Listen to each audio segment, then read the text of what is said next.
What's up, guys? Welcome to Knockers on the Bottom. I'm your host, Jay Mill. Jay Miller, if you like. So let's get into it. So, a lot of stuff happening with the Cowboys over the last 48 hours. But I kind of want to start by saying hit the like button, hit the subscribe button. Um, when we get to 100 subscribers, we'll give away something else. So make sure you hit the like button, make sure you hit the subscribe button now. Um, we'll get to some of the things with the Cowboys in a second. But I wanted to kind of talk about just a little bit of a position that I enjoyed watching in the NFL Combine. It was the running backs. So I've heard a lot of people talk about Caleb Johnson from Iowa State and him being kind of mocked to the Cowboys, maybe in the second round as a choice. Um, and maybe Omarion Hampton being too high if the Cowboys were to take him at 12. Just to let you guys know, I'd be totally down with the Cowboys taking Hampton uh, with that whatever pick. If it's 12, it's 12. If they trade back to 16 and take him, I'm cool with that too.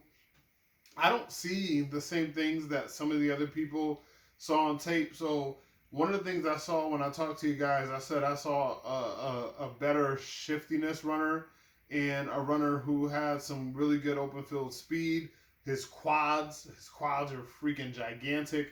So I saw a guy that was like explosive, fast, had breakaway speed, and had some shiftiness to his game. But some people were saying like he's a very stiff person. He lacks elusiveness. He doesn't have breakaway speed to his game. And then he goes to the combine and he runs a 4.45.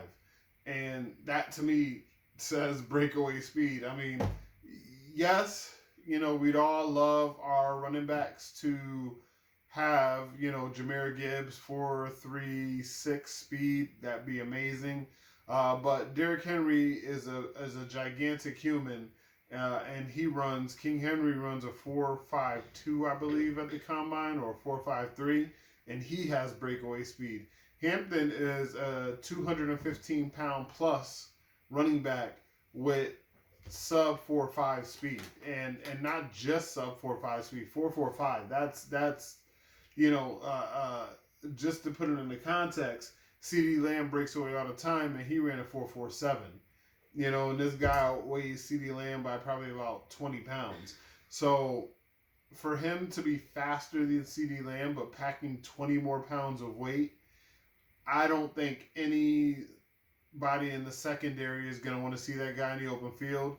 And I also do feel like his elusiveness is going to show at the next level. Now, the other guy that I want to talk about, I can't quite remember how to pronounce his last name, but basically he ran a 4.3 flat or 4.32 out of Virginia Tech. I want to say it's something like Bull. I'm probably messing it up, but I thought it was BHUL or RHUL. He ran fast, but then in some of the other drills, he lacked a lot of movement. He wasn't very natural catching the ball.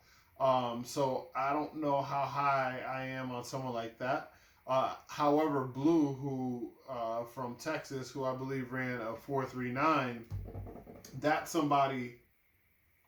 If you wanted the Cowboys to double dip at the same position in the draft, let's say no Rico Dowdle, so now we're gonna double dip into the same position, and we're gonna grab two different running backs. If you paired someone like Hampton with someone like Blue, I think that would be awesome. But then again, if you have someone in the later rounds that you want to pair, or you want to get Rico Dowdle re-signed back, and you pair him with like a Henderson who ran a 4.47 or a 4.46. You also had Judkins, who also had the same knock as breakaway speed, but he ran a 4.48, and he's 225 plus pounds. And I believe he had an 11 broad jump, and he had about a 38-inch vertical. I mean, that guy's an athletic freak. I don't have a running back at like during the combine. If you guys watched it, they were giving like random stats. And they were talking about like the top rushers in the league had an average of like a 4.5, 40, and they had an average height of 6 feet and an average weight of 212 pounds or something like that. So they were using those as the measurables. So to have someone like Junkins, who exceeds the speed threshold, who exceeds the size threshold, who exceeds the height threshold, and then some of the other athletic measurables, I think Judkins will be okay. I think the problem will be pass protection, but honestly, if we're doing that, maybe we're definitely putting, if we were to pair him with someone like Rico Dowdle, who's really good in pass protection, then you would put Rico in as your third down back. He's really good catching the ball in the backfield. He's really good getting north and south. He doesn't have breakaway speed. I think he ran a 4.56. So, Judkins would become more, in a sense, your juice back and even your first and second down back. He seeks out contact. So it's just the Cowboys have a lot of awesome options coming away from this combine, but specifically I wanted to get into the running backs because I know that's a big need, and I know that's something that I'm excited about. Now, we'll get more into other positions as we continue to go. So, and as we continue to go, Osa Odighizuwa, the man on the screen, awesome, staying with the Cowboys, signing a $80 million deal, 4 years, 52 and some change guaranteed. His cap hits around, say, just under $7 million. Like, I think it's like $6.75 million for this season. So you figure the franchise tag was $25 million, and you signed him for essentially $6.75 million this season.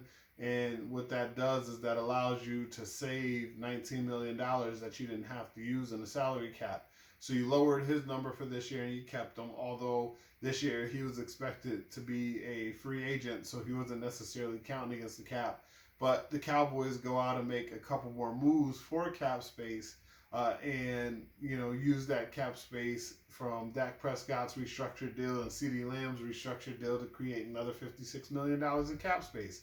So now the Cowboys have the money to go out and do things in free agency. And if they were able to get Michael Parsons' deal done, which they reportedly have been working on, that can free up another 14 to 17 million in cap space. So you're going to be talking, once it's all said and done, if they do what they have to do and they get it all done, that could be north of $70 million in cap space. Now, Jerry Jones came out today.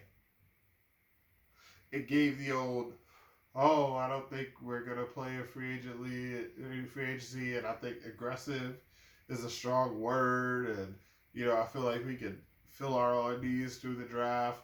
Whatever he says, it's bullshit. He's lying to you. Just like last year, he said, we're going to be all in. And then we did nothing. I don't believe you're freeing up $70 million in cap space to do nothing in free agency. That just doesn't make any sense. Even if you decide I'm going to retain DeMarcus Lawrence and Jordan Lewis and Eric Kendricks and Deshaun Golston, and we already retained Odighizuwa. We already retained Wanye Thomas. We already retained Brock Hoffman. We already retained C.J. Goodwin. We tendered, Kevontae Turpin. So the Cowboys have made all these moves as if they're going to make another move, but the amount of space that they're freeing up tells me that they plan to make more moves once free agency starts. That's a lot of money to just try to carry over to the next year. So don't believe what Jerry Jones tells you. He's having fun with you. At this point, he's in his 80s. He doesn't have too many more years as the Cowboys GM. And so I think he enjoys playing with you and putting out these narratives and putting out these phrases to make people start to talk about it like we're doing right now and create buzz amongst the Cowboys and things like that. So don't believe it. Definitely going to be doing something.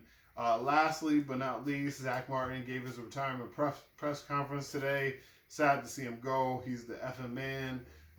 He's been there since I can remember. The last few years he's been kind of deteriorating with some injuries and things. So you knew the retirement was pretty close. But I mean, the dude's an all-time professional. Uh, Probably going to be a first ballot Hall of Famer. Probably going to go into the Ring of Honor. Jerry Jones said as much today. So I wish Zach Martin the best in his secondary portion of his life. This can be tough for a lot of NFL players who are used to competing every single Sunday to all of a sudden turn that off and just become, one of us. And so I hope he has an awesome second life. I believe he has a horse ranch. He just built a house. He's really into his horses. He's really into his daughters. So hopefully he gets to chill, do that for a little while. Probably has a podcasting career in his future because that's what all these guys are doing now. But even if he doesn't and he just decides to chill, wish him the best of luck. But that's all I got for you guys. Thank you guys so much for tuning in. You can hit me up on Twitter at JMillerIYL. That's JMiller if you like. You can also hit me up at knockersonthebottom@outlook.com. Again, knockersonthebottom@outlook.com. You can also hit me up at knockersonthebottom@gmail.com. If you have any questions, you can leave them below. You can leave some comments, anything specific that you want me to cover. I'll take it here. I'll take it via email, take it via Twitter, roll into a mailbag, make it a formal segment. But like I said, thank you so much for tuning in. Hit that like button, hit that subscribe button. Until next time, this has been Knockers on the Bottom. I'm your host, J Mill if you like. Peace.